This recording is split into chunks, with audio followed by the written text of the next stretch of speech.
Muy buenos días a todos. Perdón, había una pequeña cortación. Bueno, me voy a referir a qué es lo que es la multimodalidad, esta palabra un poquito extraña que uno dice que será. Un nuevo examen.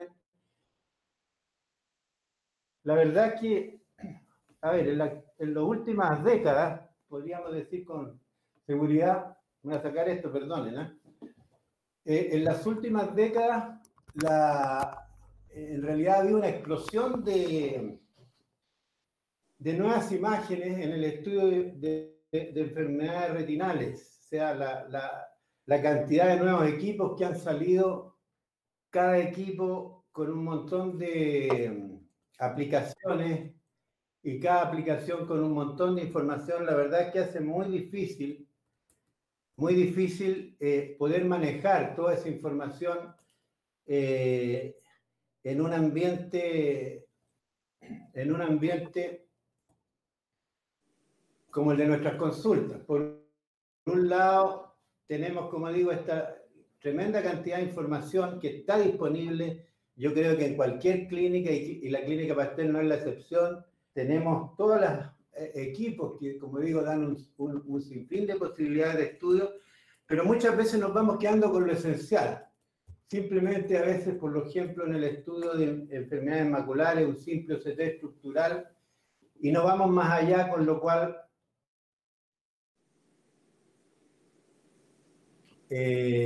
seriamente afectada.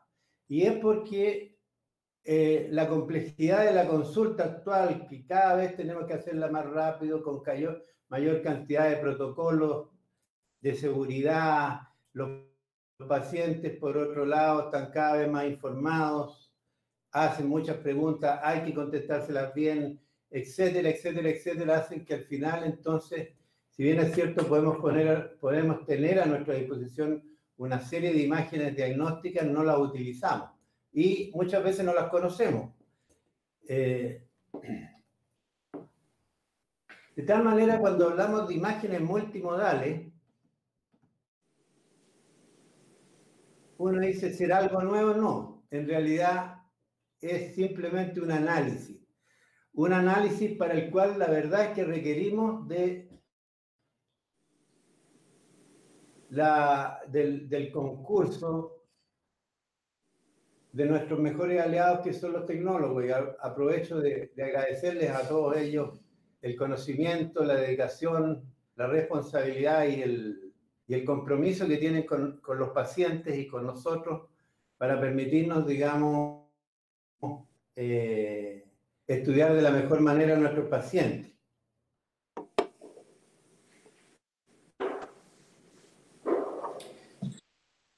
De tal manera que el estudio multipresentar en una sola imagen los aspectos más relevantes de lo que puede tener un paciente. Es decir, muchas veces uno puede pedir todos los exámenes los tiene guardados en el computador, sin embargo, este estudio multimodal nos permite de una sola mirada ver a dónde tenemos que ir, cuál de todos los estudios tenemos que ver en mayor profundidad y exacta. Si uno revisa la bibliografía actual en enfermedades de la retina y especialmente en enfermedades de las máculas, se da cuenta que el estudio multimodal es como un estándar de cuidado actualmente. La mayoría de las imágenes son imágenes multimodales. Y en el estudio de la degeneración macular relacionada con la edad húmeda, fundamentalmente, es de fundamental importancia que vemos. Nosotros tenemos en primer lugar tenemos la imagen a color. Ahí sí.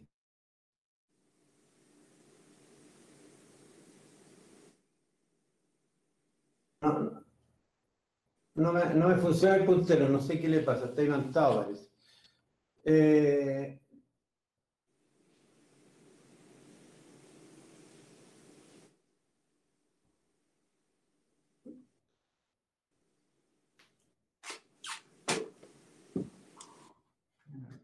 Okay.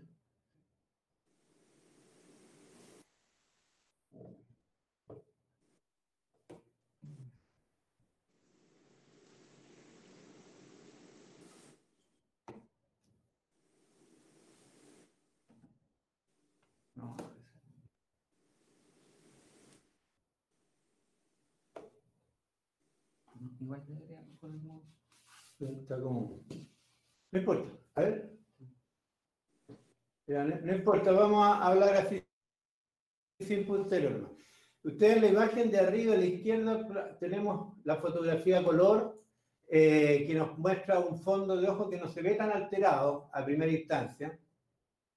Posteriormente tenemos, siguiendo en la corrida de arriba a la derecha, una imagen autofluorescente. Ya vamos a hablar de la autofluorescencia un poquito más en profundidad. Posteriormente tenemos una imagen de tiempos tardíos, me parece, de una autofluorescencia, es decir, en que vemos tinción.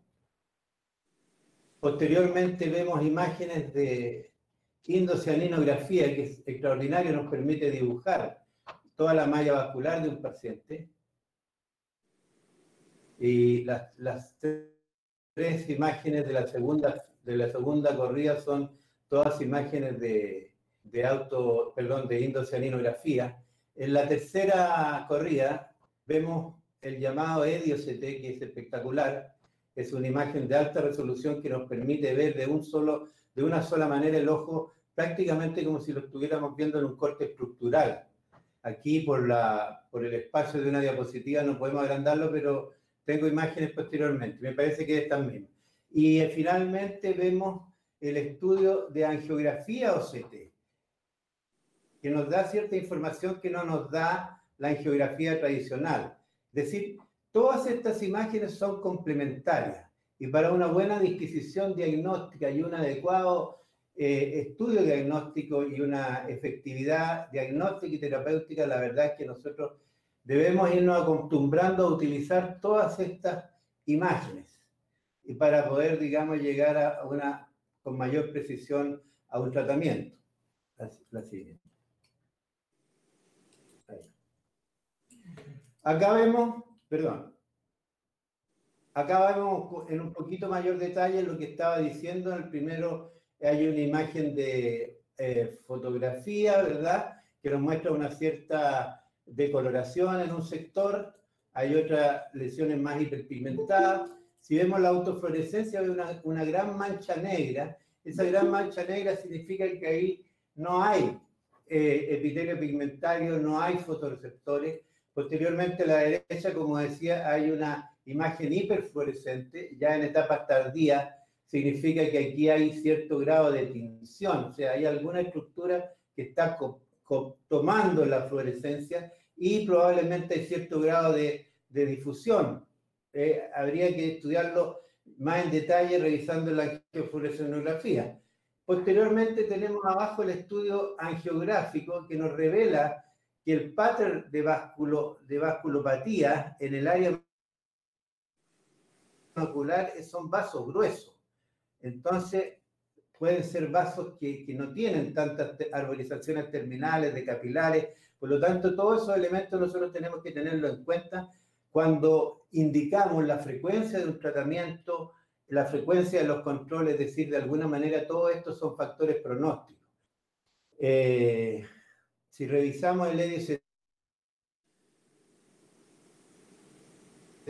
biopsia y estar adentro del ojo viendo la biopsia. Aquí, qué lástima que no puedo mostrar directamente, pero... Pucha, ¿cómo? A ver, aquí la verdad es que es súper importante que yo pueda mostrar ¿Tenía un puntero ahí o no? No sé por qué no.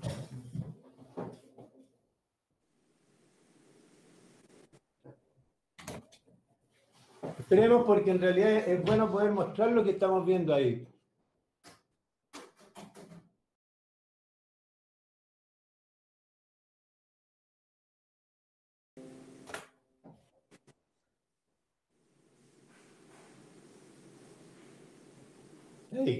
Ahí se ve mejor. Aquí ven ustedes, por ejemplo, miren toda la información que tenemos. En primer lugar tenemos el vitrio, que se ve claramente que está adherido. Ya vamos a ver al final de esta presentación que este es un factor pronóstico muy importante. Todos los estudios han demostrado que el vitrio, cuando hay vitrio adherido, es un factor que uno tiene que tener en consideración, porque probablemente se tiene que ser más cautos en el seguimiento del paciente y no alargar tanto los espacios sin tratamiento. Posteriormente acá tenemos, miren ustedes, desde más allá de la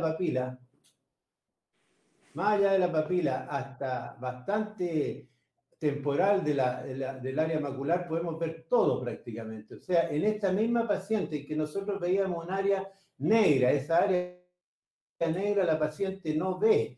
Y esa área negra está, ustedes ven este signo que lo vamos a mostrar más adelante, que es el signo del ángulo recto.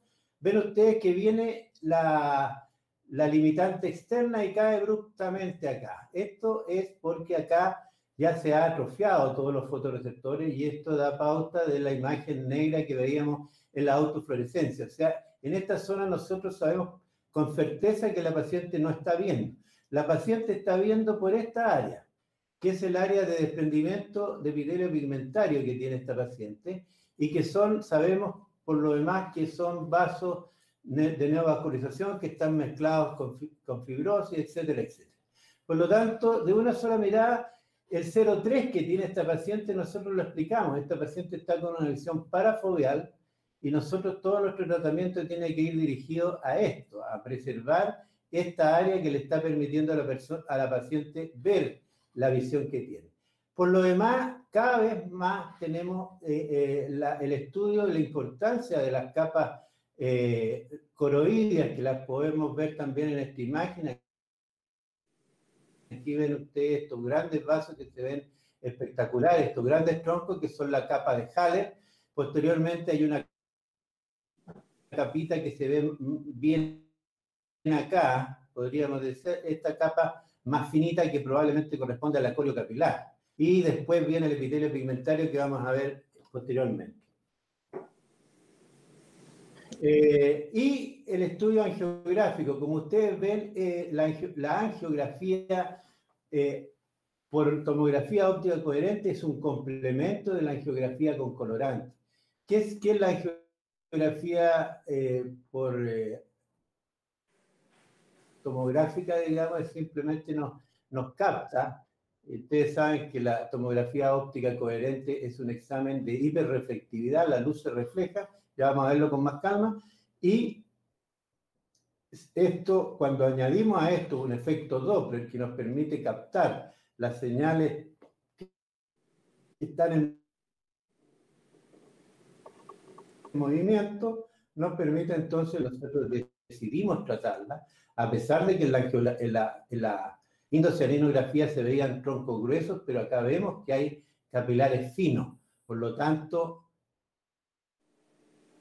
ese 0,3 de la paciente lo debemos protegerlo, pero sabemos que podemos ir no tan estrictamente mensual o bimensual, sino que podemos tener un poquito mayor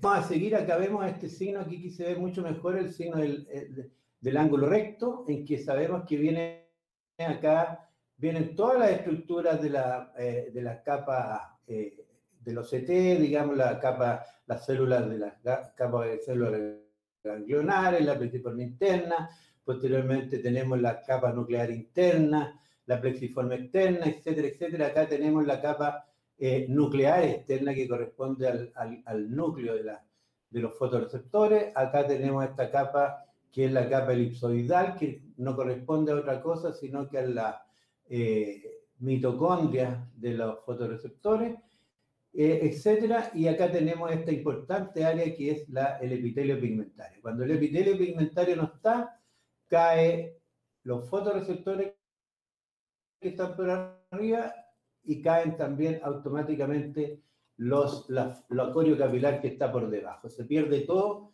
por lo tanto es muy importante el análisis de esa área.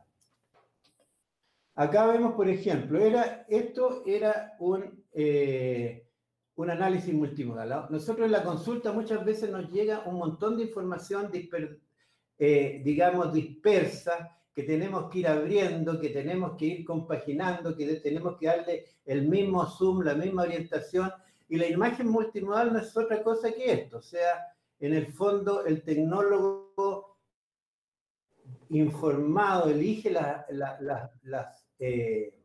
las imágenes más importantes, las junta, les da el mismo zoom, la misma rotación y nos pone, digamos, como para que podamos hacer de una sola mirada una disquisición diagnóstica importante. Aquí, por ejemplo, nosotros vemos en la foto a color que hay una imagen blanquecina, no sabemos qué es, podríamos decir que es un área de efecto ventana, donde hay atrofia, no sabemos muy bien, sin embargo ya la autofluorescencia nos dice que hay una hiperfluorescencia, por lo tanto aquí hay un elemento que es capaz de captar la luz que le enviamos, la transforma y nos la devuelve. Ese elemento sabemos que es la lipofucsina. La lipofucsina para longitudes de onda cercanas a la verde es el único fluoróforo que nos devuelve, digamos, la luz en otra longitud de onda.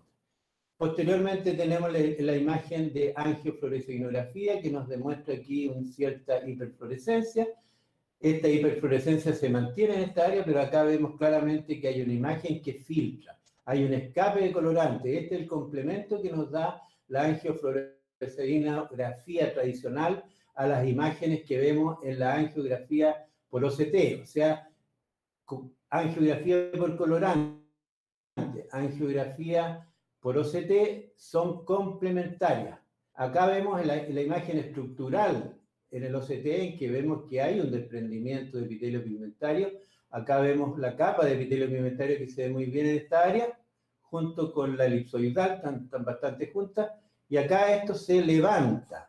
Sin embargo, si pudiéramos agrandarlo, probablemente vemos que la membrana de Bruch se separa de este elemento, el complejo membrana de Bruch, epitelio pigmentario, se separan en esta área.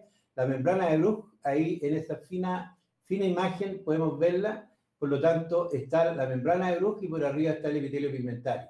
Y todo esto lleno con un elemento homogéneo, podríamos decir. Por lo tanto, con estos elementos nosotros podemos decir que aquí hay un desprendimiento drucenoide y no otra cosa. Sin embargo, además, en esta área existe líquido subretinal que uno dice algo pasa. Si lo asociamos a esta área que vemos que hay una hiperfluorescencia, más esto que vemos que hay aquí una imagen de líquido subretinal, y asociamos esto a la imagen de OCT angiography, vemos que acá hay vasos que se escapan del que son los vasos de la coriocapilar que acá, y por lo tanto nosotros podemos hacer el diagnóstico de que esto es un desprendimiento drucenoide asociado a una membrana neovascular que está partiendo. Esto es lo que nos da de una sola mirada el estudio multimodal y que nos permite entonces evitar errores diagnósticos y errores terapéuticos.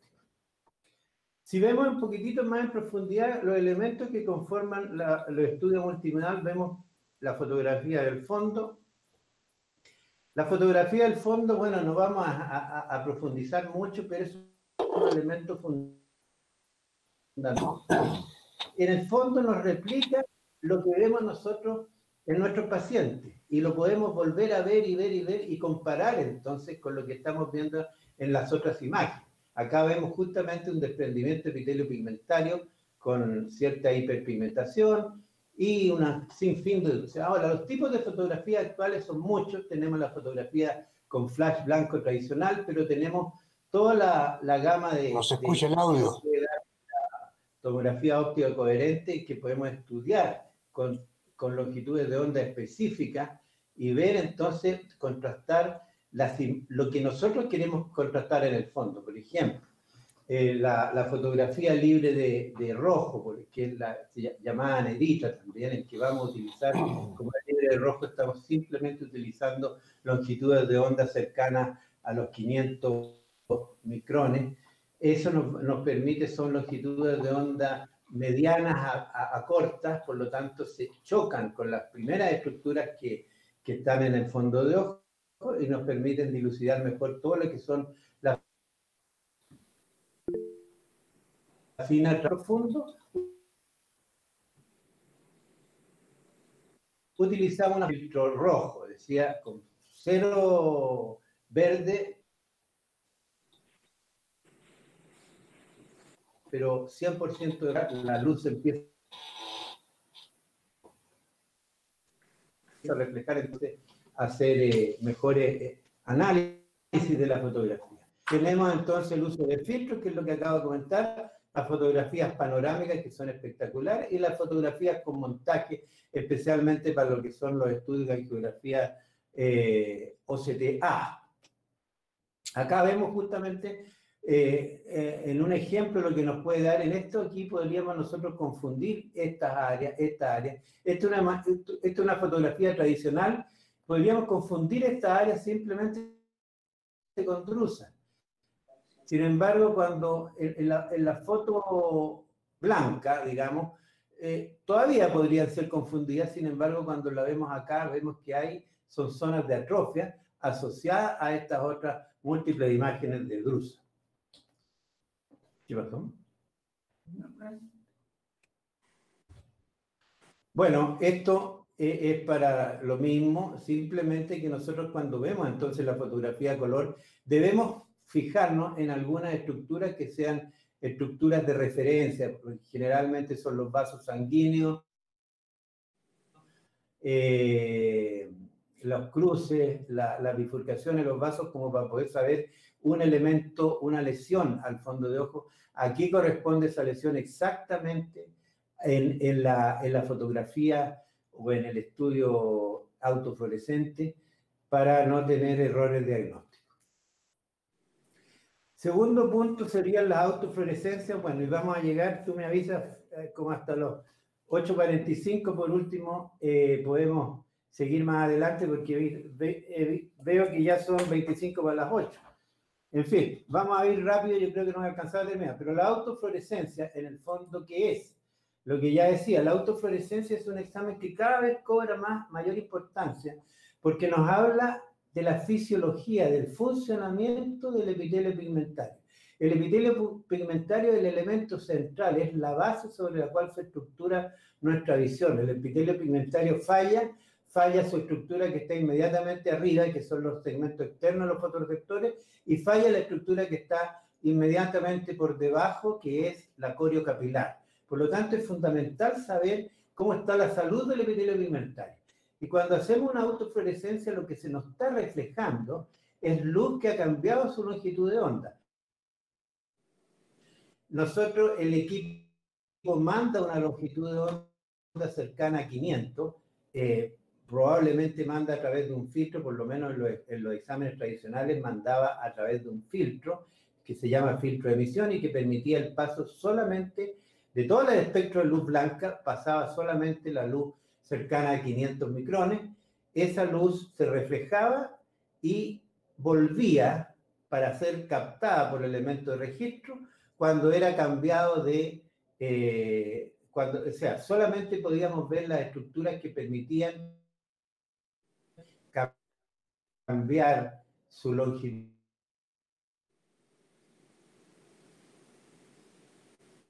de onda. Los equipos antiguos sobre todo tenían un filtro de emisión que cambiaba, nos dejaba pasar solamente la barrera de salida, que nos dejaba solamente que saliera la luz de 520, 530, 560 longitud de onda. Por lo tanto, había un cambio ahí de la longitud de onda que impactaba el tejido y que se reflejaba en el tejido. Ya como ya dije, el elemento fundamental que permite una imagen autofluorescente es la lipofucsina. La lipofucsina es un elemento que se va acumulando en nuestro epitelio pigmentario a lo largo de la vida y es derivado de la rodopsina. Ustedes saben que la rodopsina es la proteína esencial que está en gran cantidad en el segmento externo de los fotorreceptores. La luz impacta la rodopsina, la que cambia su estructura química y produce el efecto fotoquímico de la visión. Como el epitelio pigmentario está en forma constante, está fagocitando los segmentos externos de los fotorreceptores, toda la lipofucsina que se deriva de la rodopsina va quedando acumulada en nuestra vida y esta es la imagen de un fondo de ojo con un epitelio pigmentario sano. Es decir, acá vemos las imágenes de los vasos que no reflejan, no tienen reflectancia autofluorescente, y esta imagen más oscura que es por la captación de la luz que producen los pigmentos maculares. Ahora, en cuanto a los estudios autofluorescentes, cada vez más hay mayores análisis que se pueden hacer. Tenemos el estudio tradicional, que es con luz cercana a 500, pero también tenemos actualmente estudios de autofluorescencia con luz cercana a la infrarroja. La luz cercana a la infrarroja nos permite evidenciar reflectancia autofluorescente de la melanina. Por lo tanto, es importante saber todo esto porque si no nos podemos llevar a confusión. Es muy importante cuando estamos viendo una fotografía saber exactamente qué es lo que estamos viendo. Acá vemos una imagen bastante típica y frecuente que vemos que es una imagen de la autofluorescencia en que vemos una imagen absolutamente oscura. Acá nosotros sabemos que no puede haber visión porque el epitelio pigmentario está muerto. Podría ser, claro, algún elemento muy potente que está bloqueando, pero habitualmente no es así, porque lo vamos a ver en la fotografía de fondo y lo contrastamos con ella. Y si no hay un elemento como una hemorragia que esté bloqueando, esto significa muerte del epitelio pigmentario, muerte de los fotorreceptores y muerte de la columna capilar. Por lo tanto, si un paciente tiene algo de visión, está viendo con lo que está en el borde de esta estructura. Acá vemos nosotros imágenes hiperautofluorescentes que corresponden a epitelio pigmentario enfermo, es decir, acá cada célula de epitelio pigmentario tiene está acumulando gran cantidad de lipofucsina que al final va a terminar matando, digámoslo así, reventando la célula del epitelio pigmentario y por lo tanto estas zonas que son hiperfluorescentes van a pasar a ser más oscuras.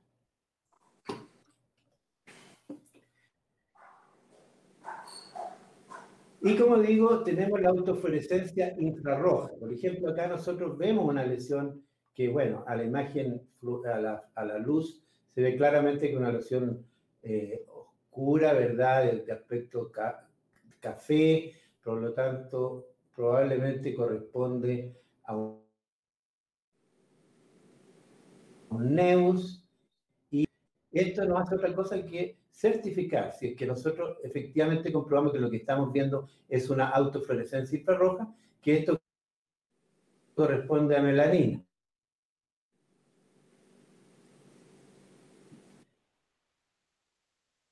Si no nos fijáramos, confundir esto y intentar fijarse en el encabezado de cada una de las imágenes que tenemos, ¿a qué corresponde? Acá vemos lo mismo, imágenes ya panorámicas para que vean ustedes lo espectacular que puede ser un ojo normal de nuestros pacientes. Vemos una imagen panorámica de la autofluorescencia. La autofluorescencia es muy intensa a nivel del poro posterior, disminuye un poquito en la mácula por lo que acabo de decir, por los pigmentos luteínicos que absorben la luz y disminuye nuevamente de la periferia a la extrema periferia. Acá vemos las drusas. Las drusas nos pueden muchas veces mover error. Las drusas dan cualquier tipo de autofluorescencia. Aquí veo una imagen que no fluoresce. Son drusas pequeñas. Que aquí vemos drusas intermedias. En general, la clasificación de las drusas, las diferencias en menores de 60 son pequeñas. Entre 60 y 125 son medianas y sobre 125 son grandes. Y de ahí para adelante se establece la diferencia o la disquisición diagnóstica entre una drusa grande y un desprendimiento drucenoide del epitelio pigmentario que tiene mucho mayor significación pronóstica. Aquí vemos drusas de tamaño intermedio que no fluorescen, que no tienen autofluorescencia. Acá, sin embargo, vemos ya drusas mayores, claramente estas son drusas mucho mayores, y que nos dan una imagen autofluorescente. O sea, con las drusas podemos esperar cualquier patrón de autofluorescencia. Acá vemos lo mismo, drusas de diferentes tamaños, bastante evidentes, que algunas fluorescen y otras no. Este ya es un epitelio pigmentario probablemente mucho más enfermo, en el que hay que estar mucho más advertido que estos pacientes hay que irlos controlando más seguido. Acá vemos las llamadas drusas cuticulares, que son pequeñas excrescencias que están por debajo del epitelio pigmentario, y ven ustedes cómo se manifiestan. Pueden pasar, a veces podrían pasar algo desapercibida en el fondo de ojo. Sin embargo, la autofluorescencia las pone claramente de relieve. Acá vemos más fotos, digamos, estas son autofluorescencia en pattern, que vemos acá con diferentes tipos de drusa, que esta imagen de aquí que se ve corresponde a un lipofucsina, lipomelanofucsina, porque vemos la autofluorescencia que hay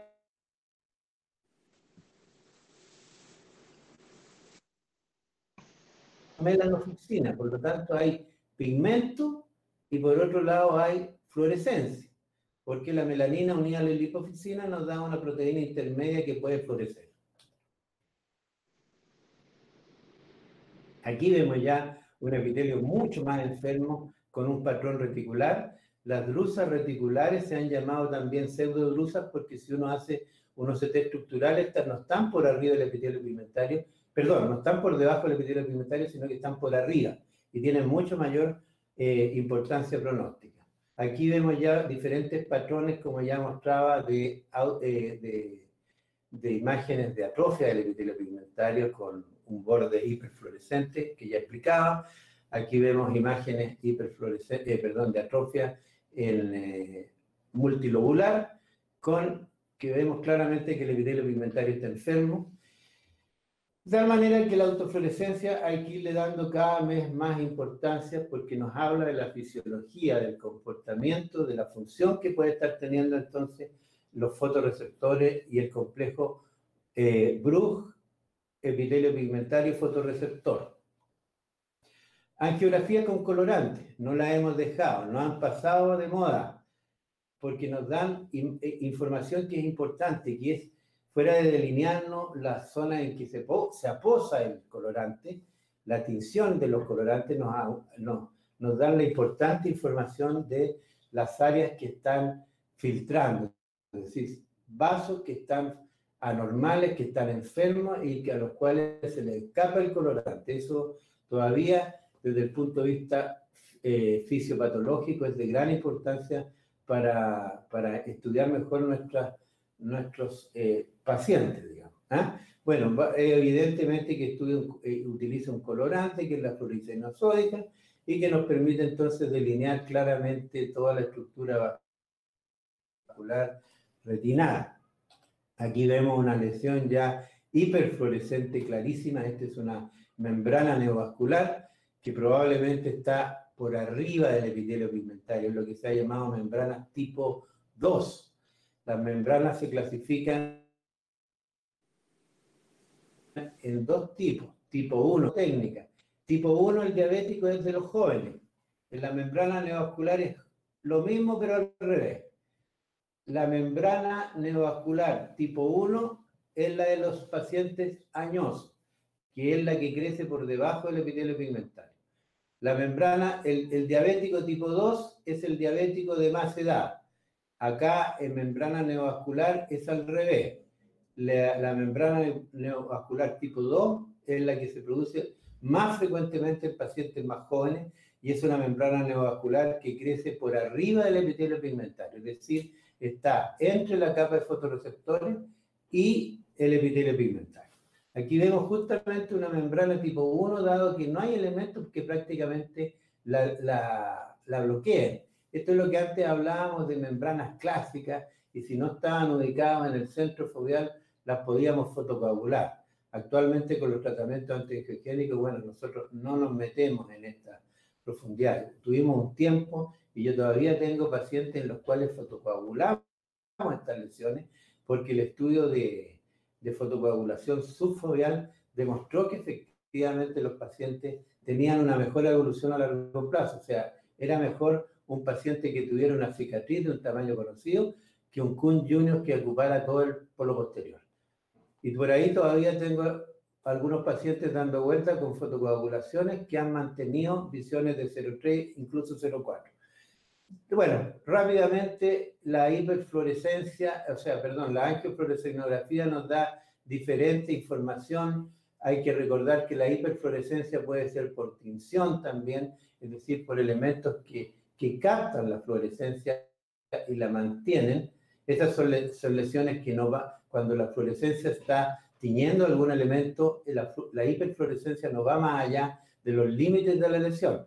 Cuando hay filtración, en cambio, y eso es lo que hace el diagnóstico diferencial de estas dos modalidades, cuando hay filtración en etapas avanzadas de la angiografía, la filtración va más allá de los límites iniciales de la lesión. Y tenemos la hiperfluorescencia por efecto ventana, en las cuales es el epitelio pigmentario el que está enfermo y permite entonces un efecto de ver estructuras más profundas. Y en segundo lugar tenemos el gran capítulo de las hipofluorescencias, que básicamente están dadas por bloqueos, elementos que bloquean la imagen fluorescente, o por isquemia, es decir, que no hay hiene debido a un problema vascular.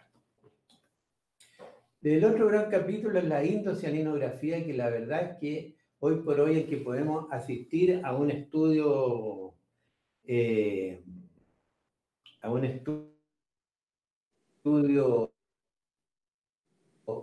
estructural tan preciso como nos brinda la tomografía óptica coherente.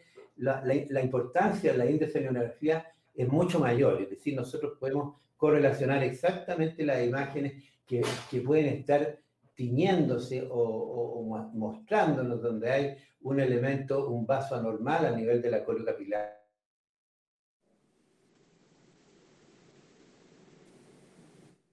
Aquí vemos una imagen típica en que vemos la vasculatura coroidea. Probablemente esto nos está reflejando la capa de Sattler, que es una capa de vaso intermedia, y esta área de acá, que es un elemento que está bloqueando, y hay algo ahí que está bloqueando, que probablemente corresponde a un desprendimiento del epitelio pigmentario, que si nosotros acá tuviéramos una fluoresceínografía, veríamos que aquí hay un pooling, o sea, hay una acumulación de fluorescencia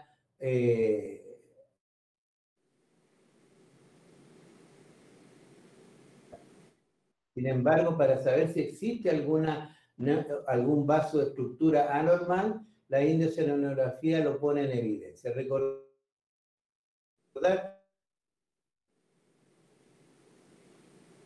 primero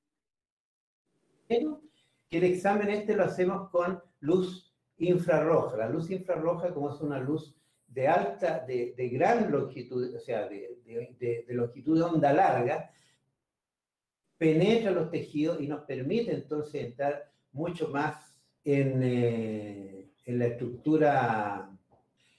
Perdón, me acabo de acordar que había una fotografía que no estaba acá, el video de la fotografía. Perdón, ya.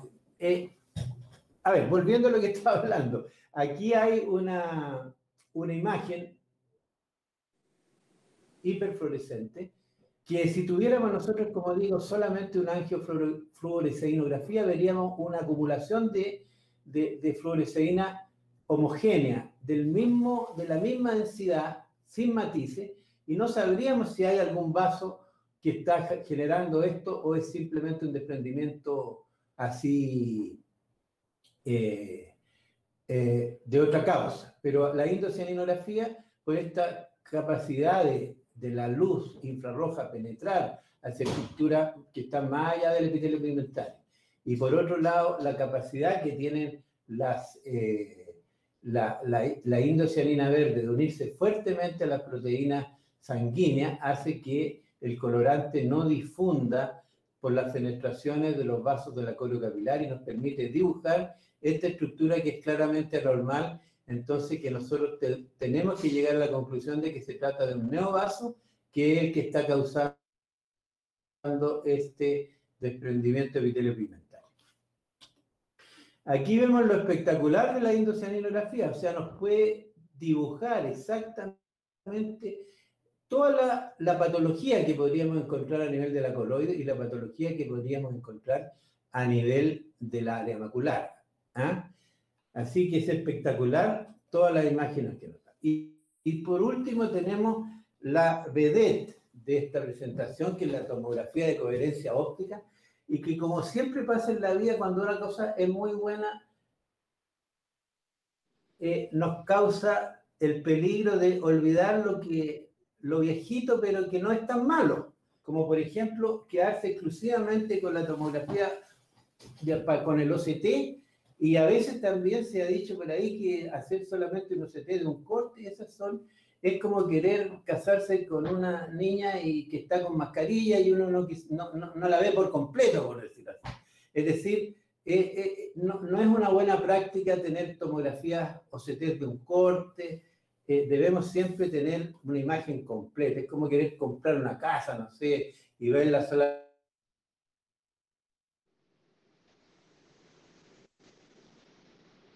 La tomografía óptica coherente tiene varias modalidades, y cada una de estas modalidades tiene un sinfín de información que nos puede dar. Por lo tanto, de ahí la importancia de repente de que los tecnólogos nos ayuden y nos puedan, digamos, sugerir enviándonos estudios multimodales bien estructurados. En primer lugar, tenemos la OCT estructural, que es la OCT típica de un corte, digamos, de los cortes tradicionales de la estructura, y que en el fondo la OCT en general se va una fuente luminosa, se envía, esta luz se refleja en parte y va a un espejo de referencia.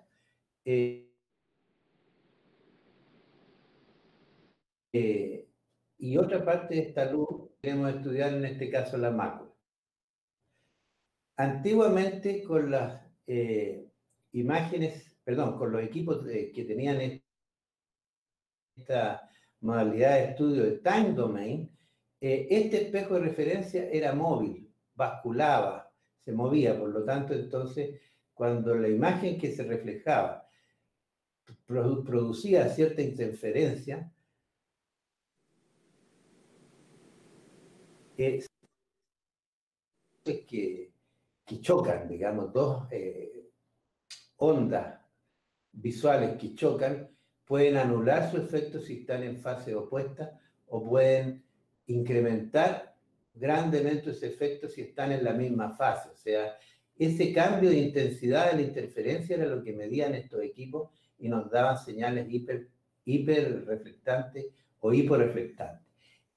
Y con el movimiento del espejo se sabía si estas imágenes estaban en la retina o si eran más lejanas, digamos. O sea, era un estudio que se basaba en el movimiento, por lo tanto era muy lento.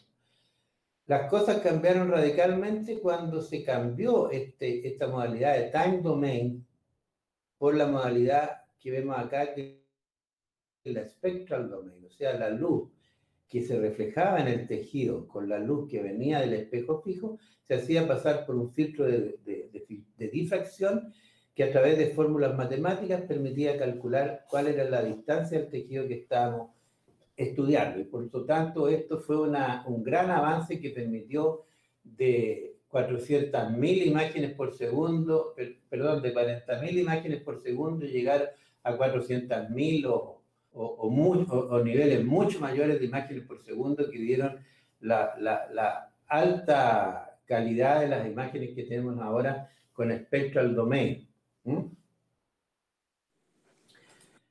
Acá vemos, esto es espectacular, es decir, ustedes ven acá lo que es un OCT estructural. El OCT es una imagen, o sea, es una imagen, una luz que se va reflejando acá, y si nosotros mandamos en milésimas de segundo 400.000 imágenes, se unen todas y nos da este pattern bidimensional que nos dibuja esto. Y esto, aquí vemos claramente todas las estructuras claramente diferenciadas, pero pongamos especial relevancia, especial mirada en estas estructuras de acá, que son muy, muy importantes. En primer lugar, esta zona que es esta es la limitante externa, que es importante, pero no tanto. Después viene una zona mioide, y después viene esta estructura de acá, que es la elipsoidal.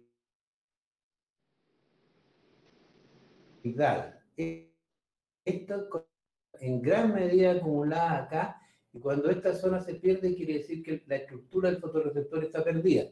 Posteriormente viene esta otra zona donde no hay mitocondrias, que pertenece al fotorreceptor o a la unión del epitelio pigmentario con el fotorreceptor. Y después viene esta estructura que son, no sé si alcanzan a ver, son 3 bandas muy finitas, que en algunos otros estudios se ven como más claritas. Estas 3 bandas, las 3 corresponden al epitelio pigmentario. La primera banda corresponde a los fagosomas del epitelio pigmentario, que no son otra cosa que acúmulos de donde están digamos, los segmentos externos de los fotorreceptores. Posteriormente hay un acúmulo de melanosomas que están más abajo. Y la última capa también corresponde a mitocondrias que están en la base del epitelio pigmentario. O sea, estas 3 capas finitas acá corresponden al epitelio pigmentario exclusivamente.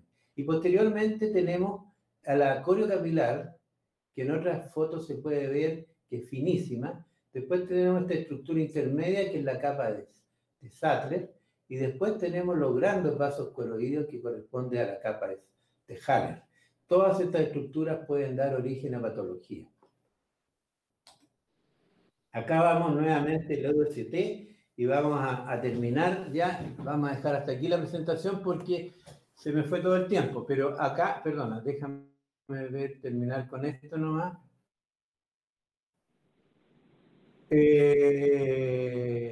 La última imagen, esa. Este es el EDCT que yo lo encuentro espectacular porque, fíjense ustedes, se ve más allá del nervio óptico, nos da la imagen del nervio, nos da clarísimo todas las estructuras, nos da esta capa de acá que es la limitante externa, nos da la elipsoidal, que como digo es el segmento externo, son las mitocondrias que están acumuladas en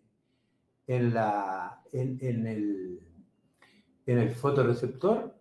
Y acá nos da claramente estas 3 imágenes que corresponden al epitelio pigmentario, posteriormente la coriocapilar, etc.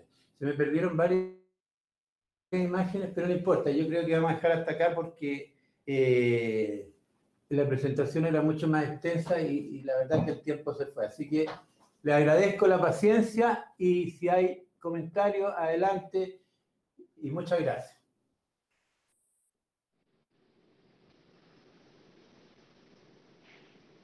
¿Germán? ¿Sí? Yo, A ver. Sí, acá. ¿Me escucha? Sí, se escucha. ¿Aló? ¿Te escucha? Vaya. ¿Aló, Gonzalo? Juancito, te quiero felicitar. Sí, sí, sí. Oye, primero felicitarte por la exposición y el tiempo que le has dado a esto. Y de nuevo repetir que yo creo que es bueno insistir porque finalmente vamos en esa dirección y yo creo que tu presentación va un poco encaminado para allá, que es finalmente esta plataforma de la multimodalidad que no solo se aplica a la retina, sino que se aplica a todo el quehacer de nuestra especialidad. Finalmente, la buena medicina no solo pasa por no hacer muchos exámenes, sino que el que no hace exámenes y no sospecha nada también hace mala medicina, ¿no es cierto? En el fondo, deberíamos nosotros como institución, para las buenas prácticas, justamente tener una mesa de expertos que nos indiquen, ya que la buena medicina también es incorporar estos nuevos exámenes complementarios de los antiguos para justamente hacer esta plataforma de multimodalidad, ofrecer nuevas al paciente nuevas posibilidades, ¿no es cierto?, para tener una mejor indicación.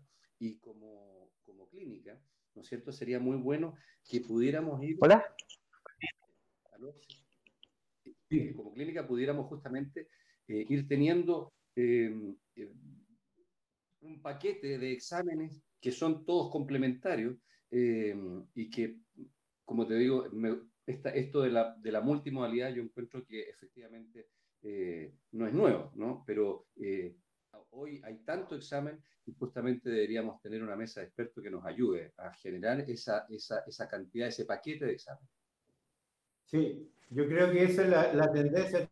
Te agradezco que lo digas porque tenemos que ir en esa dirección. Pero hay que tratar de delinear un paquete que sea, que se pueda, digamos, reembolsar, etcétera, etcétera.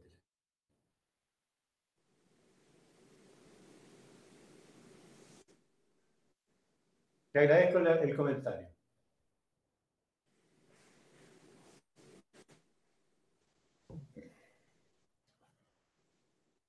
Germán, Bueno, Germán, sí, adelante. oye, sí, Sí, bueno, yo la verdad que estoy alucinado con estas presentaciones y creo que si hubiéramos tenido CT hace muchos años, algunos quizás nos habríamos dedicado un poco más a la retina, porque esta cuestión es realmente maravillosa. Y te agradezco, la presentación ha sido realmente formidable y muy aclaratoria.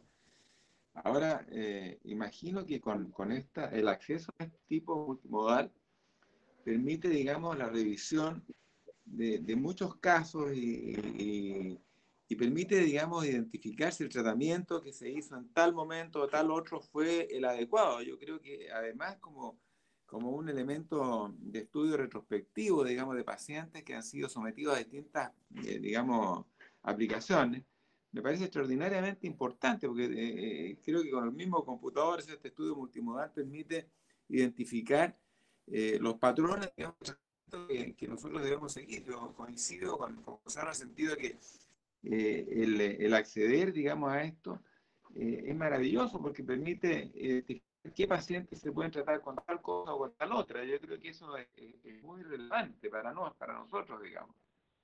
No sé qué te parece a ti. no, absolutamente. Yo creo que hoy por hoy se puede caer, digamos, en el sinsentido de ir cada vez restringiendo más las posibilidades cuando la tecnología al revés va en el sentido opuesto, nos va dando cada vez más posibilidades de diagnóstico. Y tal como dices tú, uno puede revisar en retrospectiva errores propios, digamos, mira, este paciente lo traté de esta manera y si analizo adecuadamente, esto era claro, ya en ese minuto, si yo hubiera tenido un análisis multimodal, hubiera revisado punto a punto, me habría dado cuenta que no debiera haber hecho esto o debiera haber hecho esto, ¿me entiendes tú? Lo importante, obviamente, como has dicho Gonzalo y has dicho tú, es centrarse también en ponerse en los zapatos del paciente, o sea, qué es lo que mejor le llena al paciente.